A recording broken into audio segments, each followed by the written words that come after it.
Hello everyone, I am Tacit and welcome to the Gems of War Campaign 6 week 4, day 7. So today, of course, last day of the week, we got halfway through the chapter tomorrow. Aside from that, of course, if you still want to finish up the faction, you still got about, what, 6 hours at this point or so to finish up the faction event. 7 hours actually. A little less than 7 hours, but if you still want to complete out anything with that, definitely make sure to do so. Overall, pretty easy pure faction, especially if you're going there already, you know, having potions, doing it right now through the event. Should be pretty straightforward. Pretty sure the entire leaderboard's just straight 500s, though even when it's not a new faction, that tends to happen. But especially when it's a new faction, it's just going to be like super high peoples. But for 40 million, gosh, that is a very, very, very, very, very high amount. But anyways, if you still want to finish that up, still 7 hours left. And even if you don't, the pure faction's easy enough that you don't really need to worry about it. Plus, if you're keeping it at level 20 just to farm it anyways, that's also pretty beneficial. What's my mail blinking? Oh, I didn't take all my tests. Or the daily thing. All the things. We'll check them all now then. Didn't have anything good on adventure board. I believe offers for me was pretty bad today too. Yep. So nothing good other than dungeons. Dungeons always worth it, especially on Sundays. We have the diamond day for it. But anyways, hope all of you been doing well. Hello, Cookie. Hello, Sushi. Hello, Gem God Diaz. Hello, Crisp. Hello, Michael. Hello, Bill. Hello, Gimli. Hello, Mister. And hello, Vernus. Welcome, welcome, welcome. And hello, Cookie. So today, of course, we're going to go over all the spoilers for the week. And I'll probably just mess around a little bit of farming because I believe we have finished everything as far as what needs to be done for the week for weekly objectives. But let's go over all the things that are happening next week. I'll start with the official website and go to the official post and see how mind-boggling the event will be for the scoring system. Hopefully it's not too bad. Let's see, where is it? Should be this very first one here. And it is indeed. Show full posts. Let's see if they went tame on what on earth the rule set is for this thing. But anyways, first things first. The Glory Troop, it's an epic. You'll be able to stock up on a lot of red, yellow arcanes if you need them. You'll be able to get them for the cheapest you ever can. So that's pretty nice. 16 mana cost for epic, pretty high.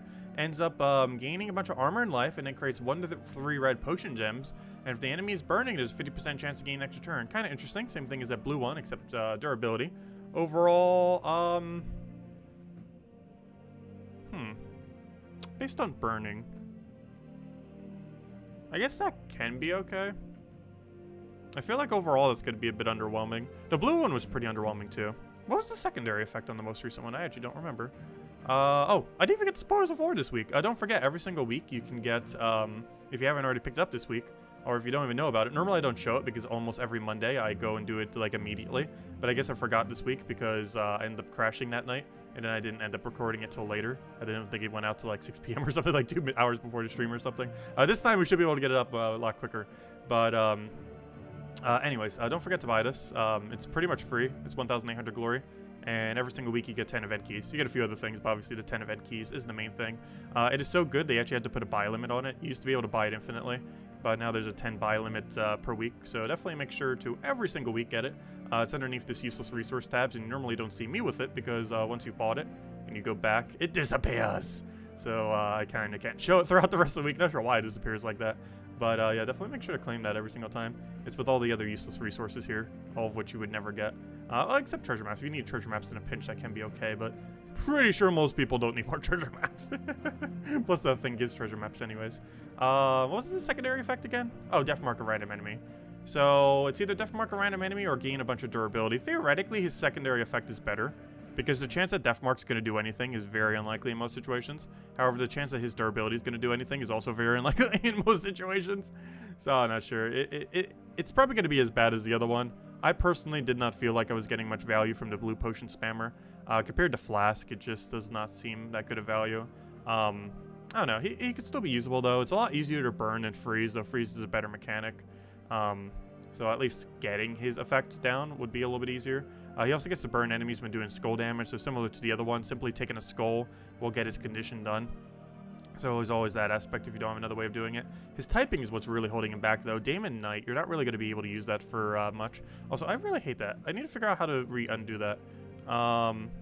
Because it keeps making me logged in. I'm not even logged into Steam, and it still says I'm logged into Steam. What? Or not logged in, but you know, the friends list thing. Because normally I set it to offline. That's weird. Hopefully it doesn't pop up again. It's set to offline right now, yet it's still showing things. Weird. But anyways, in other news, that's that. Overall, get a bunch of arcanes for 200. Trip itself, kind of meh. Very similar to the one that we just got. the other week. Or by the other week, I mean this week. But anyways, as far as the event, it is actually not annoying for once. Interesting. So it looks like it is rarity order, with the one exception being that Queen Grapple Pot is better than Queen of Sin. So the main thing that you have to remember is, of the 3 higher rarity ones, Queen Grapple Pot's the best, Queen of Sin's the second best, and then Moloch is the third. So, yeah, just that. Because everything else is just rarity order. These 2 should both be epic, and that should be a rare, or ultra rare. So these are just simply rarity order right there. And then these would be the only 3 we need to remember, with Queen Grapple Pots being the best, Queen of Sin being the second best, and Moloch being the third of all of them. And then simply rarity order from there. So overall, not too bad. Could have been worse. Definitely more confusing in other times. But that's not too bad. Anyways, next order of business. There are other things going on next week, though not too many, oddly enough. Definitely a bit more of a tamer week, mostly because we had everything this week. Though don't forget, you still can get the Mythic if you are interested in it. It will still be available until Friday reset, so basically the end of Thursday. So if you still want to get it with next week's keys, you will still be able to do so. So there's that at least. Main thing holding back next week is we have an Arena weekend event, which not only doesn't bring any new content, but is also the worst event. There's a new game coming out on Friday that I'll probably be streaming instead, because we'll still do Arena during our nightly streams. But, oh no, the payout's just so horrible. So ridiculously horrible, and it never gives anything new. Like, at least the raid and evasion events, even though we don't get any new troops, at least we still get those new weapons. But this doesn't give us anything. But anyways, aside from that, of course, we got the World event, as we mentioned. As far as faction, we have the Tuesday one for Fell Roost, because it is a Blighted Lands event. We're also getting a Wimp, which I believe is Daemon bonus. Yeah, it's Daemon bonus. So we end up getting... Oh, I canceled all the way up. But that ends up giving more for whenever you use 3 or 4 Daemons onto your team. So there's that. Of course, this has already been one that has been out for a little while now, but you can get more copies of it if you still don't have it maxed. And aside from that, Thursday is, of course, the class event for Blighted Lands, which is the Diabolist. Overall, it's pretty bad. Not really anything you would end up using. I almost forget it even exists sometimes. It's one of the few worst hero classes in the game. If I'm not mistaken, it has a really weird summon that does basically nothing and actively gets in your way. It's really weird. If any class needs a rework, this is like one of the highest priorities of one of them that just absolutely needs something done, because it has a 25% chance to summon a Nightmare when an ally casts a spell. This makes 100% no sense whatsoever, because it's just not even a good troop, and it has such a small chance of even becoming, or being summoned. I don't know, it's just so horrifically bad. He does have Jinx though. Oddly enough, only hero class in the entire game to have Jinx. That's like one of the only few good things it has going for it. Everything else is exceedingly underwhelming and is among one of the worst few hero classes in the entire game. But yeah, we have that going on Thursday. If nothing else, it's so bad that most people don't have it leveled, so at least you'll be able to get class XP towards the class on Thursday. It's not one that you're already going to have maxed, most likely, since it is just so bad. And then, of course, as I mentioned, we have an Arena event. So nothing really too new going on next week. Actually, not a single thing is really new other than on the Monday troop, because Tuesday's just a faction, Wednesday's just a pet we already have. Thursday's one of the worst hero classes in the game, and then Friday's just Arena. Up until that point, you can still get the Mythic. But, yeah, pretty team week overall. But it'll be a good time to farm, if nothing else. Anyways. So, with that out of the way, I believe we have done most of the things. So, let's just go clear this out with a Phoenicia build real quick. Go clear this out, and they'll probably just do a little bit of token farming. Hand out a code, kind of just chill. If you guys have any questions, just let me know. Make sure to go over everything. Also, who Vanessa hello to? Hello, Sushi Ninja. Hello, Draco. Hello, Logic Slayer. Hello, Gustavo. Hello, Roman. Hello, Poing. Hello, Bill. And hello, Vanessa. Welcome, welcome. Let's see. Going upwards up the list. Well, I generally do it based on where the different ones are when I mention them out, because that's really all you have to remember for the World event normally, is whatever is different from, just standard rarity order. In this case, it's the higher rarity ones are a little bit mixed match as far as which one you would take, but the lower rarity is just rarity order. So it's easiest to memorize them based on what's different. Yeah, Infernus is going to be a pretty good way to use the new troop on Monday. Anything with like a triple damage burning kind of build too could end up working. So anything that's kind of centered around that. One other thing that can somewhat use it too is Zugoff. Actually, oddly enough, both of these could be used by Zugoff. The blue one needed freeze and the other one needed burn. The red one needed burn. And those are both manas that Zugoff needs, and it is both colors. Where, you know, it's colors that it needs, but it's also the effect that it does, the 2 effects. So ends up working out pretty well. And of course, the 50 gems for the special offer gem bounty thingy thing. It is always worth it every Sunday. It's questionable if it's worth it on every other day. It can be worth it to some people if you really want to get as many diamonds as possible. However, it is always worth it on Sunday. And it's the only day I actually end up getting it on. I don't have any diamonds anymore, and I still get it just because it's such good value. So, actually, how many diamonds do we have these days? Some kind of absurd number. We have almost 100,000 diamonds to go with our over 1 million shards. How many mythics even is that? Too many. We have enough to craft 26 or 27 mythics. Because that's like, what, 8,000 something? I'm not even sure.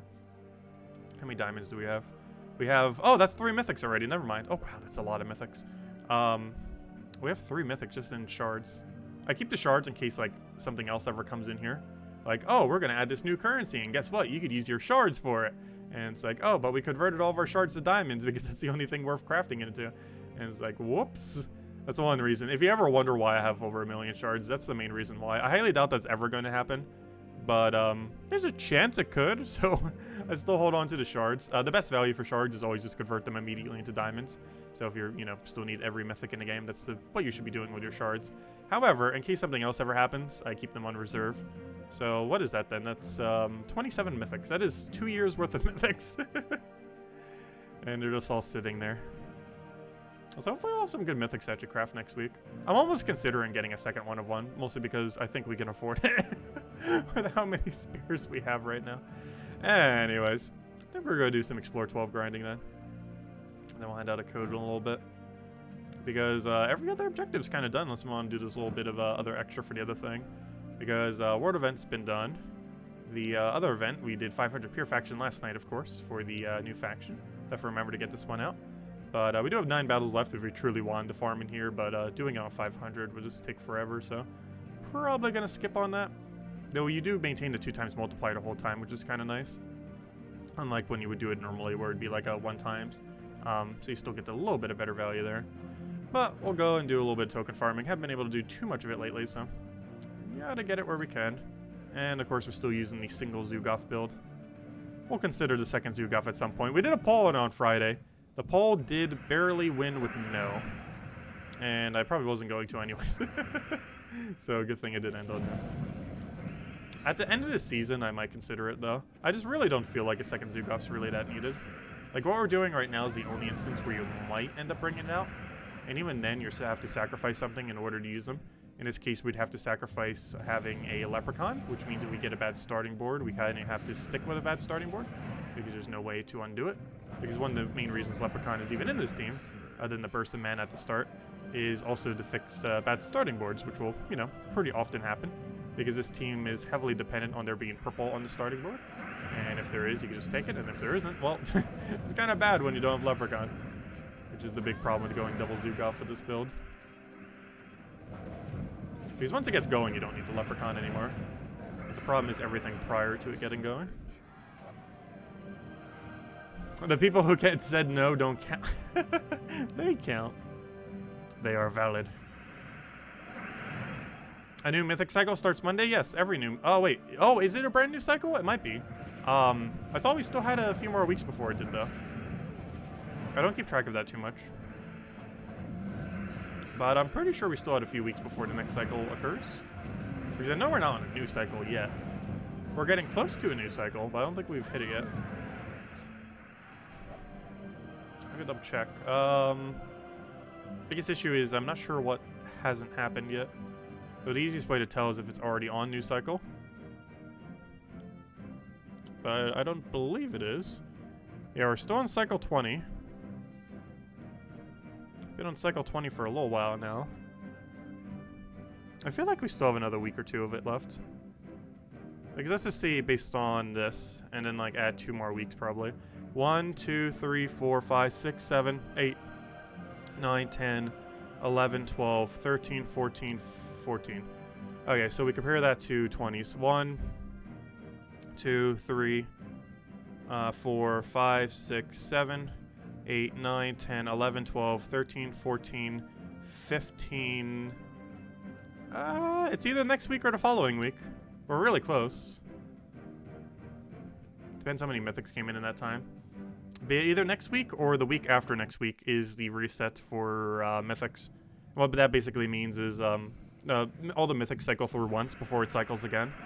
And that means if a mythic just came around, or, you know, already passed, that you've been wanting to get, should cycle back around in the next few months or less. Could happen next week if it's already reset.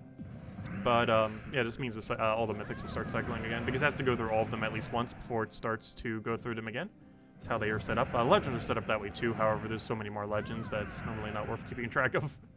But for the mythics, it's a bit more relevant, because there's always at least one mythic or a few mythics people are generally looking for.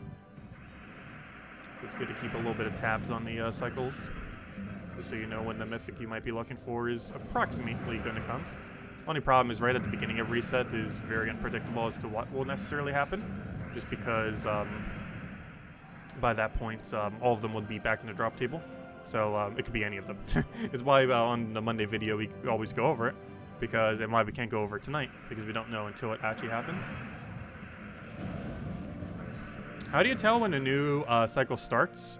You'd be able to tell when it has cycled through every mythic once, and then it would cycle again. So whenever it's almost cycled through every mythic. I was just doing it based on about how many already happened in the previous thing. And then in that time, several more mythics come out. So yeah, it's either next week or the following week. It depends how many mythics came out between then and then. Also, this next drop table should have all the season pass mythics for the one that has just occurred. So if you wanted to pick up Hatter and Scroll, this should be the first time Hatter and Scroll is in rotation. So if you're playing free-to-play and you haven't gotten him off of just pure RNG, because he is technically in drop table when there's not exclusive mythics. So right now he's actually not. But when it's just like a generic drop table, there's a ever so small, ridiculous small chance you would specifically get him. But realistically, the first time free-to-play players would be able to get him is the next time he cycles into Soulforge. And this next cycle we'll have him in.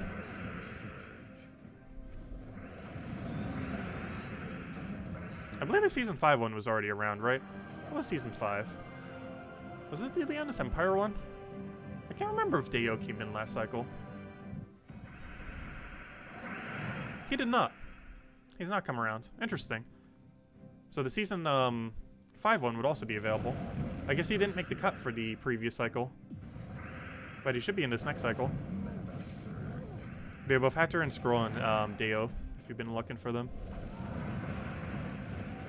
Deo's pretty bad though. Hatter and Scroll is somewhat usable though. Like if you really like running beast teams, or if you have a Forest Guardian and don't know what else to do it with, and you need some support for it, Hatter and Scroll can be okay. It has some interesting synergy with Queen Aurora too. Hatter and Scroll basically made Queen Aurora a bit more viable. Queen Aurora's always been like somewhat usable though, but kind of outclassed by quite a few other options. But it's one of the few instances where it actually seems like the best option to use with Hatter and Scroll, just because the kind of mana loops that you can end up doing with it are pretty effective. And because it feeds into purple, it feeds into Queen Aurora, which is beneficial for it. So that it can then feed back to the Hatter and Scroll. So you can keep spamming Skull Spam. As well as 4 times lycanthroping the entire enemy team. Let's see if we throw that down. The 1 mana. You'd be surprised how often 1 mana gives you full mana in this game. Like, that seems like such an ineffective trait. Like, give 1 mana to all allies. The amount of times that it can actually trigger is so insanely high. I feel like every few minutes, when using a team that has a +1 mana to all other allies, does that +1 mana actually give it to full? Which is a surprisingly high amount. Especially with something like Thrall. Because of course Thrall has such a low mana cost to begin with. That the likelihood that 1 mana would be the difference between full and not full is drastically more likely with him. But of course it can still happen for Zugov. Even at 32 mana it still happens. Less often, but it still can. You made to 41 on the leaderboard on Xbox? Nice. Yeah, I haven't tried for leaderboards for a while. We need to go do that some week. I'm not sure what week we will, or for what event, or for what reason. Well, obviously the reason to get a power orb. But I do kind of want to try for leaderboard at some point again. It has been ages since I've tried. Like ages upon ages. Hello, Barbara. Hello, Genki. Welcome, welcome. We definitely need to again at some point. Also, we'll hand out the first code at, how about the next Arania, Anu, or Nisha? We'll even do it for an Arania.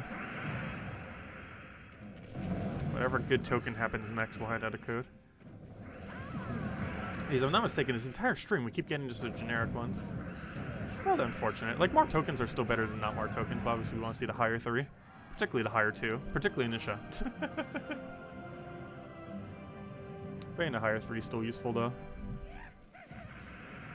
Also, I have so many epic tokens I haven't been using lately because you keep getting them passively through the world event, and I keep not using them. So we actually have quite a surplus of them when I was looking at them earlier, because I was upgrading the epic for the faction yesterday. Actually, I think we did it on Friday, morning stream. But we did it preemptively for the faction, and then we already had upgrade. It wasn't much, just like, what, 20 durability or something. But, you know, it adds up. But we ended up doing that, and in doing so, we had so many epics left. I think we have like 40, 50 of them, which is like, what, it's 6 each, so it's almost 10 whole epic upgrades. That's how many we have. We're gonna double check. I'm pretty sure if we wanted to right now, we could upgrade 10 epics. What 10 epics we would, I have no clue. But if we go check, here's an epic. Oh, it's 20% this week. Well, for a couple more hours anyways. So, yeah, we have 66. Which means I can keep 3 of both of these and still upgrade 10 troops. So we can, at 100% rate, upgrade 10 epics if we so choose. Oh no, is there anything even under the epic category I would want to upgrade right now? There might be. Let's go check. We might as well. Let's go check. Easiest way to do this is go by base rarity. Go down to epic. And let's go take a look. Is there anything that we would actually want to upgrade? So far, no. Anointed one, wouldn't hurt to do anointed one. We're generally not getting him off of much though. Azarus doesn't really gain much of a benefit because part of what it gains is magic and it doesn't use magic. Because don't you gain like 2 magic or something? Oh no, never mind, that doesn't actually gain any magic. Oh yeah, that's the 666 one. You gain 666. Azura, I always say good things about Azura. I still don't have Azura upgraded. I feel tempted now. It's only durability, though, is the only problem with upgrading her. That's the problem with upgrading a lot of them, too. It's like, oh, this troop is good, and then you, like, see what stats it gets. It's like, oh, those aren't good. But you know what? We have enough of them. I always mention Azura. She's one of the best stat reduction troops in the entire game, despite being a free epic you get from Merlantis. I guess we'll give her some durability. I don't see why not. I mention her pretty much any time a stat reduction troop ever comes into the game. It's just kind of the reference point for, is a stat reduction troop useful or useless? Is it better or worse than Azura? And generally, it is worse. Let's see.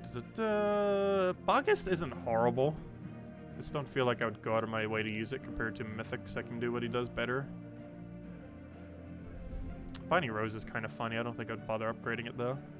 It wouldn't be a horrible upgrade, though. Captain Skullbeard's sometimes used, and if he is used, he's used more up front as a tank, even though he's not a tank, so him having higher durability wouldn't hurt. There's just such better options, though, in most situations. I was gonna say Child of Summer. If I didn't have that upgrade, I'd definitely upgrade that. I wish this was useful! No! It's not. Anyways, ssaszix. Which is kind of funny, because doesn't he actually gain armor from Striker? He does. The funny thing about him gaining armor from Striker is his base armor is actually 0. He's one of the only troops, if not the only troop in the game that actually has a base armor of 0. Obviously he has the armor value there, but it's from a bunch of, other bonuses. But its actual base value is 0. Kind of like how some troops have a base value of 0 attack. He is one that has a base value of 0 armor, which is funny because Striker actually gives him 2 armor, which means he doesn't have a base value of 0 anymore. Though of course he's getting armor from plenty of other things. Gosh, why is there so many bad epics? I mentioned that when we did our epic overview too. There's just so many bad epics in the game. It's one of the more underwhelming typings. Oh, I remember when Emperina was good. Once again, it may eventually be. No, I highly doubt it though. Buffing is generally a really bad mechanic in this game. You know what actually is worth using, though? Though, yeah, you gain 666. I might as well upgrade you. Fist of Zorn. We'll go for a Fist of Zorn upgrade. It's actually a pretty decent one. I feel like I use this enough. It's situational when you would use it compared to mana accumulation, but having Skull Spam on turn 1 doesn't hurt. And the fact that she gains 6 additional attack for herself, while also still being able to Skull Spam for your allies is pretty beneficial. Because it gives the two things that Skull Spammers generally want: durability so they don't die, and extra attack damage so that they can use the skulls that they're creating. And she does both those two things with these 666 upgrades. It's not much, but if we're going to use it, it could be the difference between her dying or not dying, or killing the enemy 1 turn early. Let's see. I use Gimlet enough that he might be okay. He's really just used for Guild Wars in most situations, though. However, I do feel like I should upgrade most of the Empowers. Oh, we have not upgraded Harpy Mage? Hold up. I use Harpy Mage like every other week. How have we not upgraded Harpy Mage yet? Probably because it just gains durability, so upgrading it's a bit lower priority. But, I'll go for it. Might as well. Use it at least a few times a month. And we're normally using it in locations where it could potentially die as well. Hell's Shackle I do feel like we should upgrade at some point. He's the best boss slaying troop in the entire game due to automatic extra turn. If bosses ever become extremely meta, you're going to see a lot more Hell's Cackles. Because, yeah, he gains extra damage there, which is basically 5 additional damage every time he does that. He is stealthy, so he can't be targeted directly by, like, Zugoff or other similar things. And, he has that automatic extra turn, so he can cast, get his mana back, cast again, and, you know, just win that way. You know what? I'm actually going to upgrade him. Because we already know we're not going to be getting any more of this type of troop. So it would kind of make sense to just upgrade him now. He also gains like 3 additional magic or something, as well as attack. 4 additional magic, actually. 2 attack, 4 magic. So that's pretty useful, because 4 magic is 20 additional damage against a boss troop. And he's not used much in the current state of the game, but once we get like 10 more bosses in the game, or even 5 more bosses, there's going to be enough bosses that we're probably going to see teams that use 2 of them. And if we ever start seeing them on defend a lot, this guy's going to start coming out like crazy, because one of them is probably going to be Zugoff, and it's already hard counter Zugoff. And then if the other one also can't hit him directly because it's stealthy, they're just going to melt to Hell Cackle. So definitely a trip to keep an eye on, especially if you don't have it max yet. It's going to be really good at boss countering. It already is, it's just there isn't much of a need to do so against players yet. But there will eventually be a meta where Zugoff plus some other boss will be a thing. Not currently, but it will happen at some point. Flamish 2 upgrade wouldn't hurt. It's just durability once again, though, so not sure. It's used for low life and death team. I might as well upgrade it. It's pretty much only used for Guild War defend. I can't really think of a single, or offend occasionally.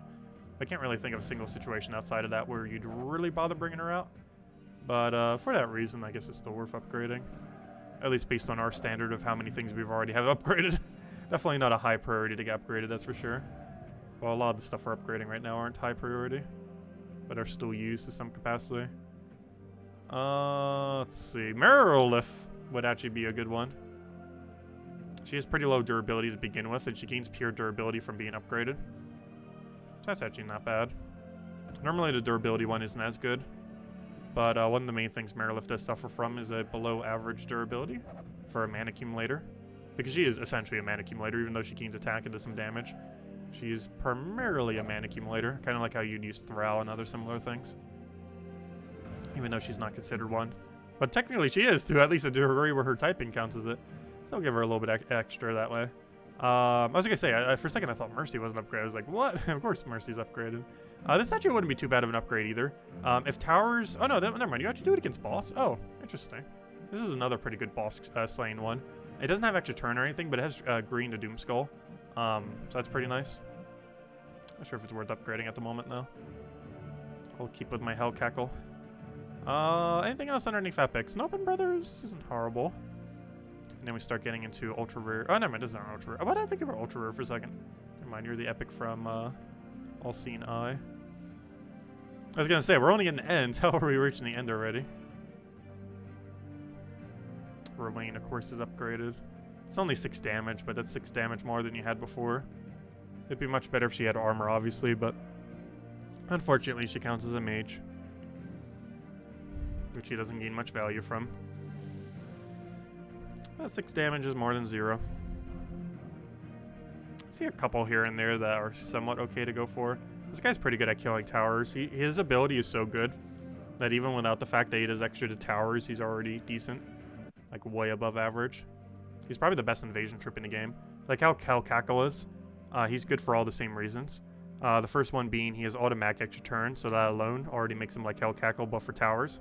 But he also has some additional effects, like exploding a bunch or enchanting all allies. So for the same reason why Cackle is good at killing bosses, this is good for killing towers. The only problem is there's only currently one player-owned tower in the game, and it's not particularly meta. So yeah, he doesn't really get much use. However, Toad Squeezer is used in a pure Goblin team, mostly because he has Impervious and can make for a good first slot in a pure Goblin team. So yeah, he's already really good, even without his capability of doing extra tower. So if towers ever become a thing, you know, player-owned towers, like a lot of them, he will be the main troop that you're likely going to want to build into to counter out such a mechanic. Totally I use on occasion. There's much better at mana accumulators in many situations, though. Wall of Tentacles, no. Such a weird troop. That's pretty much all of them. Wild Knight wouldn't hurt to upgrade, though. He already has so much durability that giving him more doesn't really do much. I think we'll end it there for upgrades then. Anyways, let's keep farming. Just wanted to see what kind of epics we want to upgrade. There's still quite a few we could still go for, though. But we'll hold on to what we currently have. Who knows, maybe a good epic will come out soon, or multiple of them. Next week's epic's not horrible. Not good enough to upgrade, though.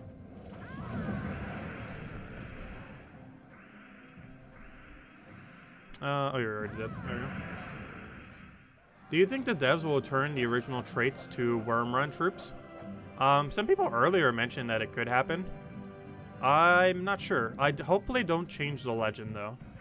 Like, if they add it back to every other troop, I hope they keep the legend as is. Because the legend is way better with 50% mana start to dragons than it would ever be creating 2 skulls. There are some weird gimmicks you could do with 3 of them with creating 2 skulls if you really want to, though. But realistically, he's going to be much, much better with 50% mana start. So he's actually going to become weaker with the other trait. Theoretically, the other ones become weaker too, but at least it's something unique on them, if nothing else. If it ever does get changed, though, the first team I want to try is 3 of the legends with a Wrath in first slot. Because then you'd create 6 skulls at the start of every turn. But you'd also explode 2 gems every time you take a skull match. So it would have that going for it. Which would be for a rather interesting interaction. Because that basically means at the start of every turn you'd be getting a skull poke. Hey, it's time to hand out a code. Got an Anu and an Arania. And apparently the Arania is new because we didn't have any. It just converted into a metal earlier. But I don't know, it'd be interesting seeing what Raph could do with that because you'd get 2 explosion and probably a skull poke every single turn.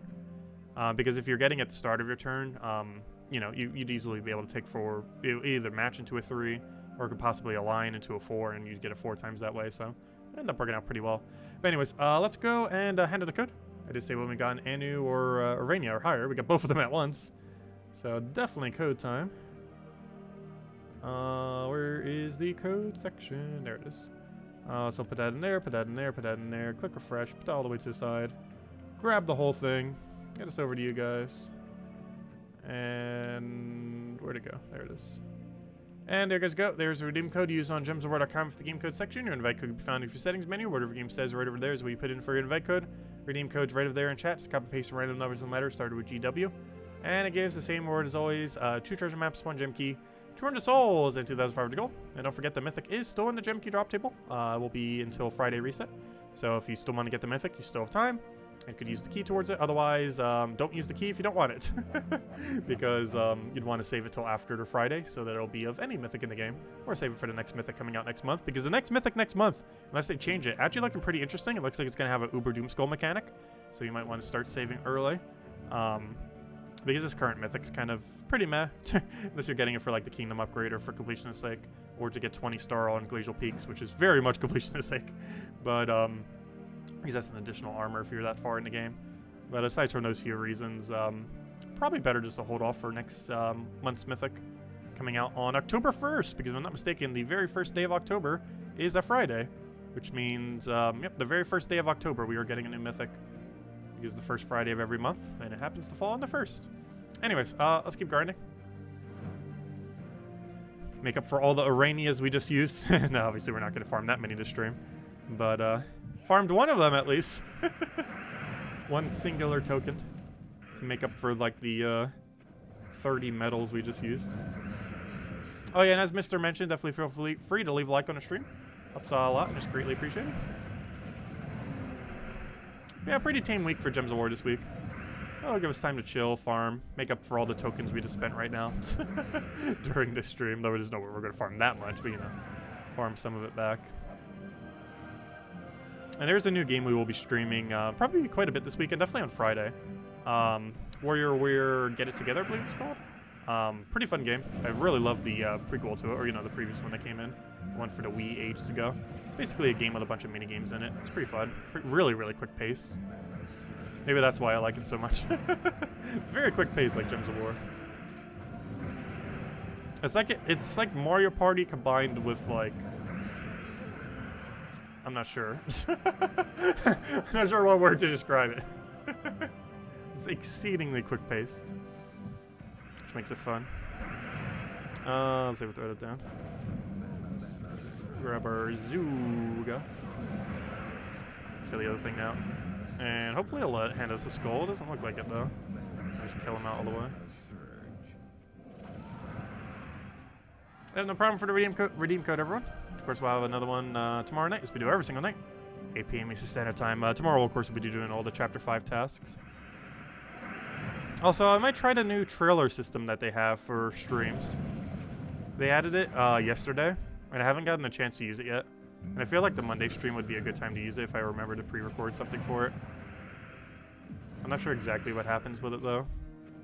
And I think it only shows for the people who are, like, waiting for the stream. But I want to do it just to see what would happen.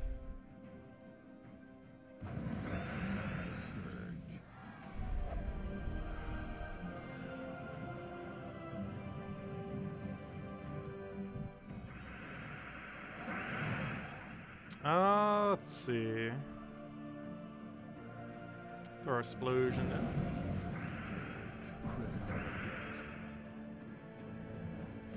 Get our value from there. Somehow did not hit the potion and all that mess though. All that value and not a single one ended up hitting the potion. Luckily there should be enough reds on the board to extra turn here. So we automatically gain extra turn, and instead, actually I could just take the skull, I didn't realize there's one left, though there's two.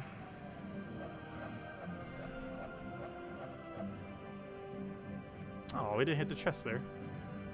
It's always annoying when it's only a few short. The 6 is a little bit more than a few. Oh no! I forgot to look up the Woody Woodpecker thing. Let me go YouTube it right now. Let me see. I will go look it up right now because I completely forgot. Woody Woodpecker. Woody... Wait, why is it not typing? Come on, other computer. Woody Woodpecker laugh? What does it sound like? Where's this short clip of it? There it is. Oh, that one. Oh, that one. Yeah, there's no way I can mimic that. There is 0 chance I can mimic that. Yeah, I kept forgetting to look it up. But yeah, there's no way I can mimic that laugh. I just looked it up right now. Not even remotely close.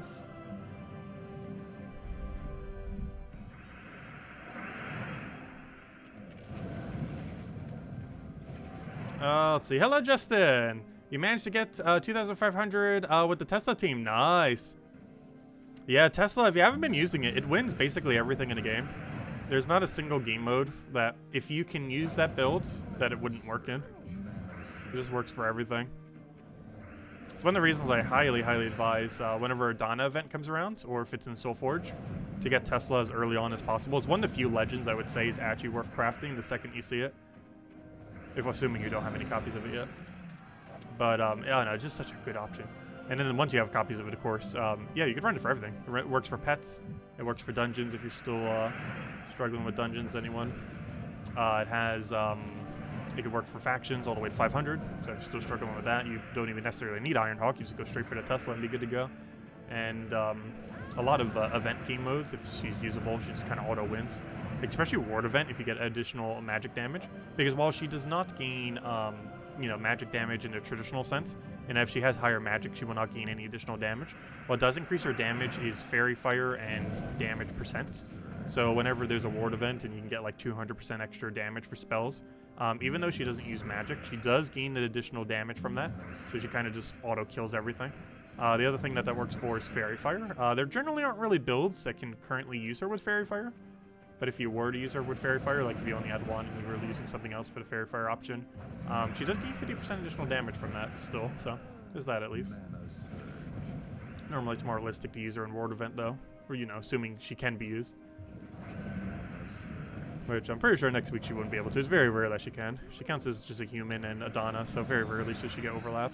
And she does probably off of human, or off of red or blue, or off of mage. She does count as a mage, oddly enough. Which is funny because she doesn't actually use magic, but she counts as a mage. And the benefit for mage is that when you get it upgraded, you get 6 magic. And, you know, when you get medaled. Which means she's one of the only, if not the only troops in the entire game, when fully medaled, actually gains no benefit compared to being not fully medaled. So anyone who has a fully medal Tesla is doing it literally for cosmetic purposes pretty much, because there is actually no realistic gain to fully medaling Tesla. It is one of the most useless, if not the most useless upgrade in the entire game for medaling. Which is kind of funny because she's such an amazing troop. But she doesn't use magic, so gaining 6 magic to her does basically nothing. Do you have all the classes at level 100? Yes, we ended up doing that about 2 years ago, I believe it was. We finally got them all maxed. Took a while. That reminds me, I need to go over a video on that. Probably around the time we go over a tier list for that. We definitely need to at some point again. Tier list for all the classes. But it's something I forget to go over a lot. We used to like every single week, like constantly, because you'd have to build around it while you're still trying to get class XP.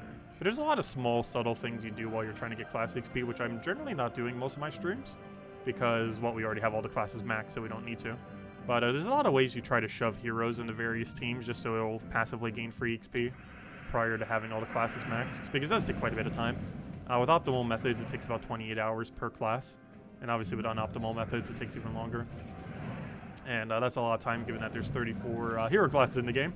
There's a lot of farming. Of course, most of it gets done passively, and you don't necessarily go out of your way for it. Though getting it passively, of course, makes it take even longer. But you don't have to necessarily go too far out of your way. Rowan build's probably one of the most noteworthy ones for it, because Rowan build is flexible to go into any hero class. You see me normally switching into it for the Monday objective, because normally it'll tell us to go use a hero class, and the easiest way to do that is generally just putting into a quick kill Rowan build. And you can level every single hero class that way as well, so rather convenient.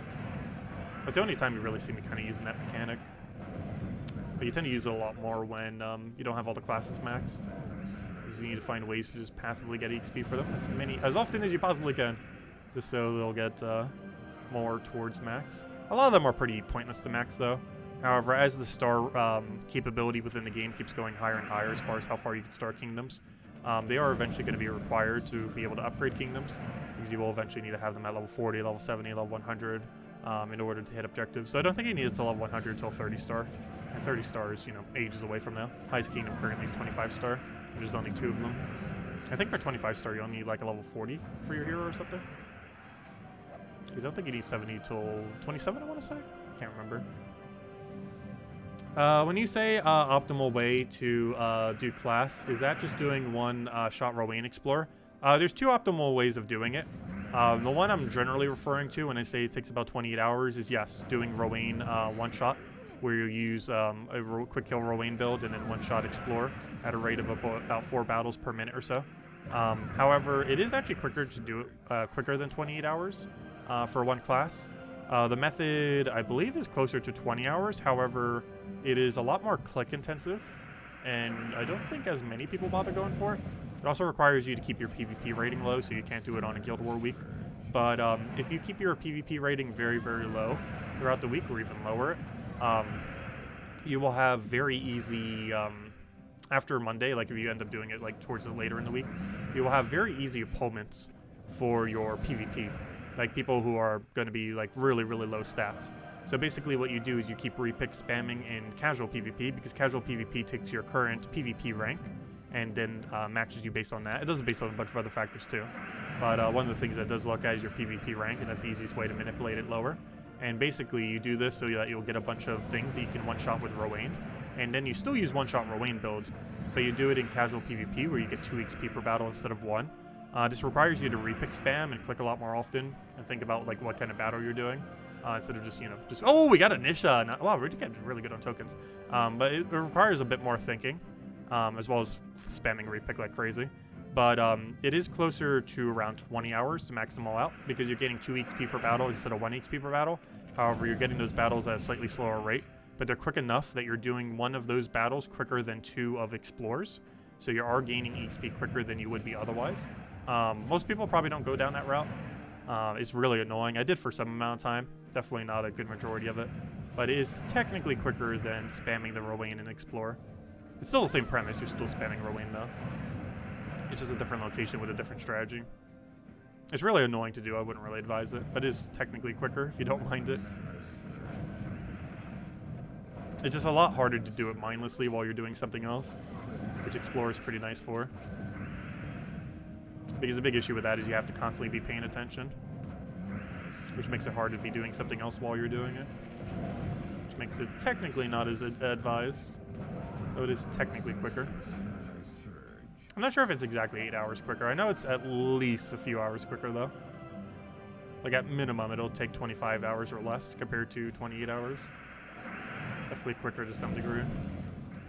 Still forever though. Putting it into like those kind of numbers, it takes absolutely forever to max classes. That's why you generally just get it done passively and don't worry about it too much. Like you might want to power rush like the really good classes like Titan, Frost Mage, Thief, stuff like that.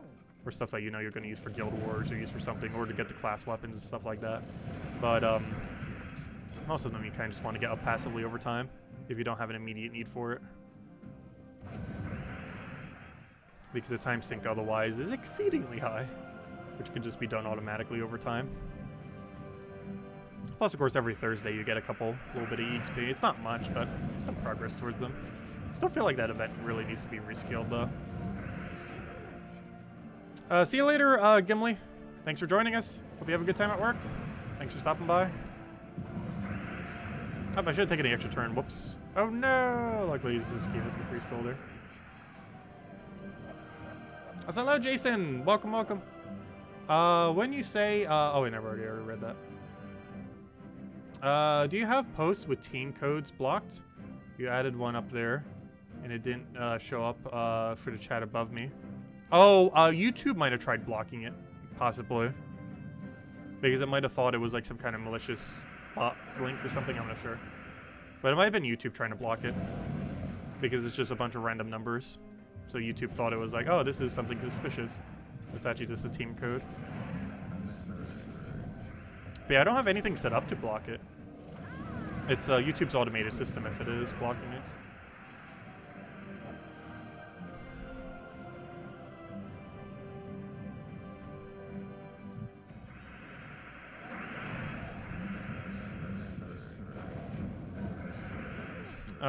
Let's see, I'll take that over.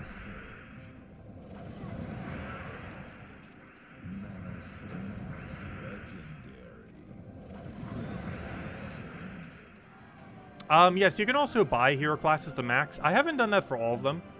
I want to say I did it for about a dozen hero classes. It's really expensive to do, so it's generally not advised. If you were to insta-max a hero class, it costs around 5,000 gems. It is absurdly high. Once you get to a certain point, it costs 1 gem per EXP. You need 5,050 EXP. So if you like do an entire event for a new hero class, but then also wanted to like instant get it max, it would cost you around 5,000 or so, a little bit less, but around 5,000 or so gems. I've done that about 12 times, not all the way, obviously, generally about half the way, which is still, you know, like 2,500 or so gems, like how much you would spend on a faction. But yeah, it is very pricey, not generally advised. You'd be better off just putting that into pure factions if you're going to bother spending that much gems on something. Yeah, it is super ultra pricey to get class XP. Because that is cheapest, it's basically 1 gem per XP. And given that every class needs 5,050 of it, That is very, very ridiculously high. That's why one of the reasons why farming for class XP and only farming for class XP without really worrying about any other loot is technically profitable for the account as you're progressing through the game. Because theoretically every 1 XP you're getting is 1 gem that you're saving. And you're getting hundreds of XP per hour from it. So yeah, you're basically saving like upwards of 200, 300 gems per hour. Because 4 wins per minute Rowan, that comes out to what? If you're just doing standard Explorer, that's 240 or so XP per hour, give or take a little bit. So it's basically 240 gems per hour that you're saving by using Rowan build compared to buying them with gems. So yeah, it's not really advised to max out hero classes with gems. Once they start adding new ones, we probably will. Not because it's a good thing to do, but because we could just show it immediately, fully maxed. But it's not really advised to do so. Most of the times we have maxed it, it was for the purpose of showing a video, and we only did 70 because most of the third traits are battle in them anyways. So it wasn't really too big a deal if we had the final trait. But unless you have like a lot of excess gems, it's not really worth maxing classes with gems. The only time it might be okay is if you really want to get to the next rank. Like if you want to get to 70, but you don't want to have to like spend the time to farm to 70. And you're like somewhat already there. Again, the rest of the XP to get there could be okay. Aside from that, on a decent hero class, it's not normally worth it. And even then, if you're at the point where you're still trying to get like all the core hero classes, you're probably at a point where gems would be spent better literally anywhere else.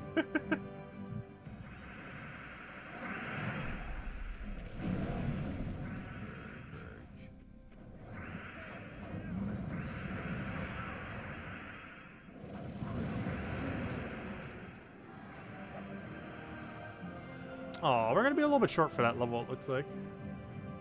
Well, we'll get it tomorrow night when we're farming for all of the Chapter 5 tasks.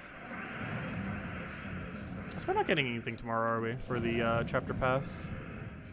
The only really good thing that there was Flask in the Mythic. Everything else is kind of meh. And of course there's a Tarot card.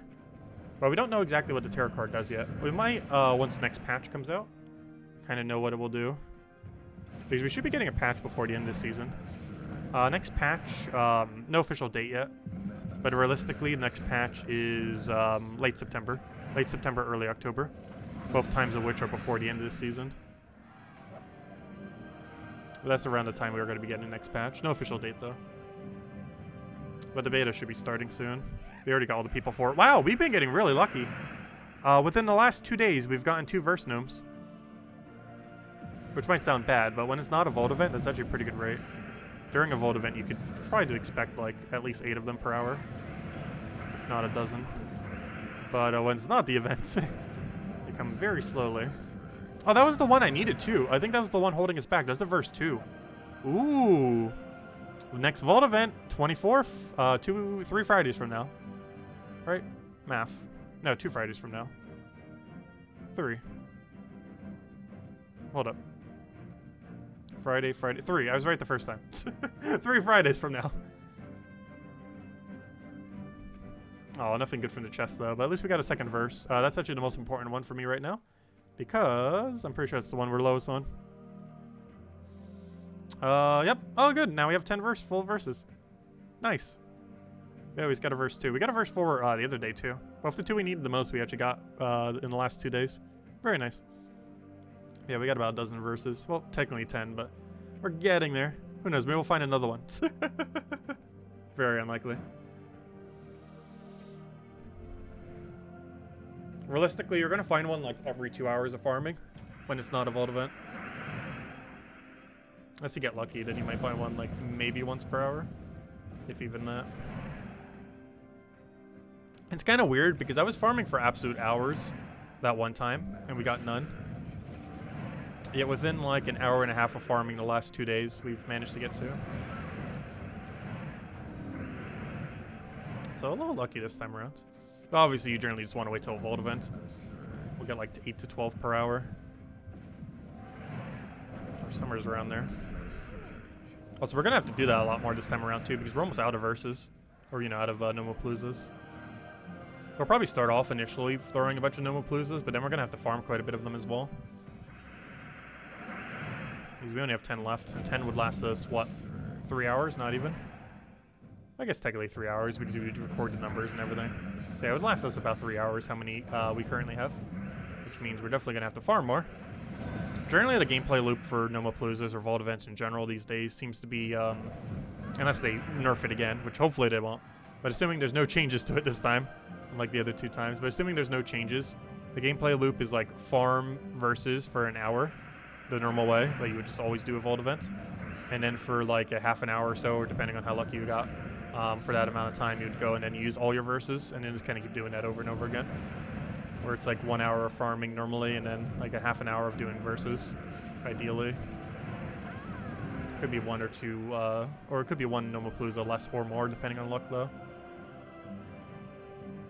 Like some hours you might only get 1 full set. The other hours you might have been close to getting another set, and then after that hour you have like 3 to go throw down. It's almost a whole hour's worth. That seems to be kind of the gameplay loop for it then. Where half the time you're trying to get the verses. And then, or like 2/3 of the time you're trying to get the verses, and then 1/3 of the time you're actually using the verses themselves. Seems to be the main gameplay loop there, kind of. So I was thinking that purple, like, hey, where's my potion creation? Or, you know, the gem creation from potion. Then it's like, oh yeah, you're not a potion, are you?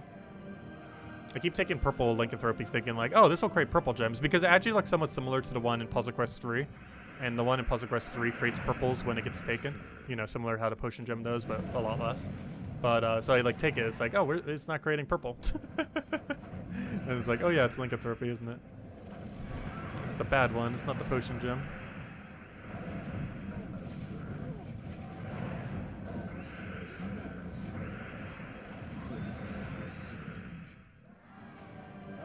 Your RNG normally gives 2 very close together. We got, like, 5... Was it 5 or 7? There's, like, 1 billion gnomes altogether. Oh, it was, yeah, I think it was 5.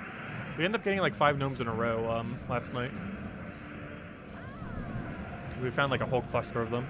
One was a verse gnome too. The other were just a bunch of other loot. One of them had 5,000 souls as well. Not like we need it, but hey, every little bit. We threw down like 1 billion souls. Look how many souls we went down on. Because we threw down 1 billion souls for the upgrades we just did. So hey, souls are still needed. Just not as much. Also, we're all the way down at 5 shards. Now we have the inverse problem. Because now we're not going to get a chest this one. Have to wait till the next follow-up one. And we got our shiny chests. If anyone's still any other questions, anything I missed, anything you want me to go over, do let me know. Otherwise, I do believe we're going to go for 1 more chest, which is 2 more cycles of this thing. Since this next cycle is not going to give us one. And then we'll probably call it a wrap tonight. And hopefully I will stay up, drink a bunch of caffeine, not crash, and then we can go get the video up very early. Because isn't it a holiday tomorrow too, so we definitely need to make sure we get it up early. Because a lot of people will have off. I don't know, does anyone else have off tomorrow? Because isn't it a holiday in the United States? It's Labor Day. Which means a lot of kids going back to school in 2 days. Or at least in the north anyways. I know here in South Carolina and a few other locations they've already been back. So if I'm not mistaken, most schools go back, well maybe not most, but most in the north go back like the day after Labor Day. I know in my area all the schools have already gone back though. Let's see, we'll throw that down. Get our Zoog off in there. Yeah, holidays are almost a weird concept to me now, because for the last few years I've never really had to deal with them, like especially after I've been done with college, because I've just been self-employed the entire time, so I can work on holidays if I want, or I can take off whenever, or I can take off on holidays, or not take off on holidays, like I could do like anything. So it's always, I almost forget, like, oh yeah, a lot of people will have off because it's like a mandated holiday for a lot of government agencies. Let's see, we'll take that over. You're off tomorrow too, but you're off every day. That's a good way to be. Having off every day.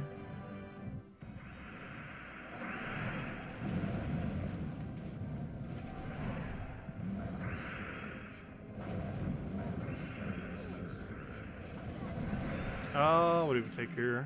Throw that down for now. Put that over. just do that and then kill him out and we good to go.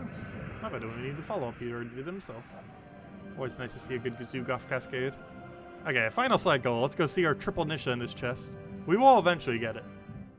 We've gotten double Nisha a couple times. Have yet to see the all-elusive triple. The closest we've gotten is double Nisha with Urania. But never have we gotten the triple Nisha.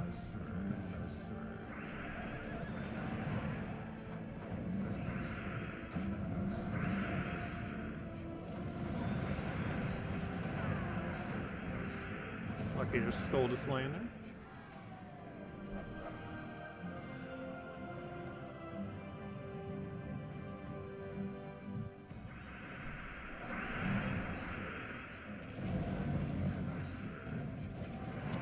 Let's see. I'll throw that down for now.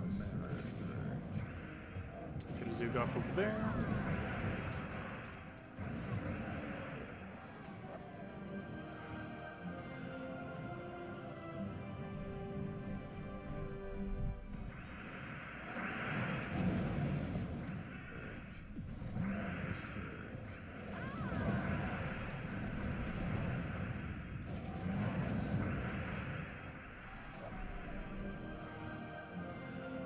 What's the best way to farm Celestial Trait Stones? Spamming Explore over and over and over and over again. Also, if you haven't already bought it yet today, there's a guarantee Celestial for 50 gems every single Sunday. And that pack is already worth it with everything else that's in it. So if you haven't gotten that yet, make sure to get that from Dungeons. Because every Sunday you get like a 100% chance at getting one. For very cheap while getting a lot of other needed resources like diamonds, and some keys and stuff. But if you've already claimed that, the main way to get infinite of them is spam Explore. There are two ways to do this. One is what we're doing now, do a really high level Explore.